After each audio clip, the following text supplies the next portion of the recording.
ফি বছর ডিভিসি ছাড়া চলে নিম্ন দামোদর উপত্যকায় বন্যা দেখা যায়। মুখ্যমন্ত্রী মমতা বন্দ্যোপাধ্যায় বহুবার অভিযোগ করেছেন, রাজ্যকে না জানিয়ে ডিভিসি জল ছেড়ে দেয়। কেন্দ্রীয় কর্তৃপক্ষ পাঞ্চেত ও মাইথন জলাধার সংস্কার না করায় প্রায়শই জল ছেড়ে দিতে হয় দামোদর ভ্যালি কর্পোরেশনকে, যার জন্য পূর্ব বর্ধমান, হাওড়া, হুগলির বিস্তীর্ণ অঞ্চল প্লাবিত হয়, ঘাটালে বন্যাও হয়।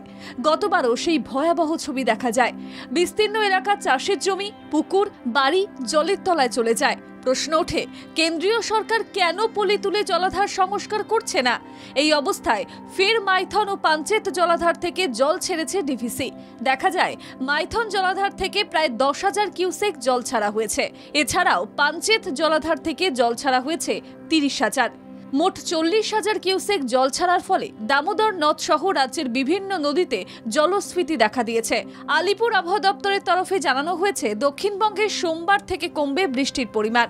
বৃষ্টির পরিমাণ কমলেও আবহাওয়া দপ্তর সূত্রে এও জানানো হয়েছে, বুধবার পর্যন্ত চলবে হালকা থেকে মাঝারি বৃষ্টিপাত। অন্যদিকে উত্তরবঙ্গে শনিবার বজ্রবিদ্যুৎ সহ বৃষ্টির আশঙ্কা থাকছে। 5 জেলা দার্জিলিং, জলপাইগুড়ি, কালিম্পং, আলিপুরদুয়ার, কোচবিহারে ভারী বৃষ্টিপাতের জন্য হলুদ সতর্কতা জারি করা হয়েছে।